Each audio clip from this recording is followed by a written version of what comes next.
నిజమైన దేవుణ్ణి తెలుసుకోక ముందు నువ్వు నేను ఏం చేసేవాళ్ళం? ఈ సృష్టిని పూజించామా లేదా? తెల్లవారు లేచిన తర్వాత సూర్యుడిని చూడగానే మనకి ఎలా కనిపించాడు అని అంటే సృష్టిలో ఒక భాగంగా కనిపించలా, అదే దేవుడు అని అనిపించింది. కానీ సువార్త ఏం చెప్తుంది అని అంటే ఆ సూర్యుడిని చూస్తున్న నీవు కంటితోనేమో అంత వెలుగును చూస్తున్నావు, కానీ హృదయంలో ఏముందనంటే చీకటి ఉంది. ఈ సువార్త వస్తే ఏం చేస్తుందనంటే హృదయంలో వెలిగిస్తుంది. వెలిగించినప్పుడు నీకేమర్థం వద్దనంటే అది సృష్టి, దీన్ని తయారు చేసినోడు ఎవరు అనంటే సృష్టికర్త.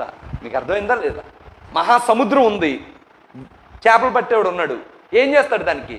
రోజు ఉదయాన్నే ఆ సముద్రంకి వెళ్ళి మొక్కుకుంటాడా మొక్కుకోడా? ఆడి కంటికి అది ఎలా కనిపిస్తుంది? ఇది నన్ను పోషించే దేవత అని అనుకుంటున్నాడు. అయితే సువార్త ఏం చెప్తుంది అని అంటే సముద్రం దేవత కాదు, సముద్రాన్ని తయారు చేసినోడు ఒకడు ఉన్నాడు.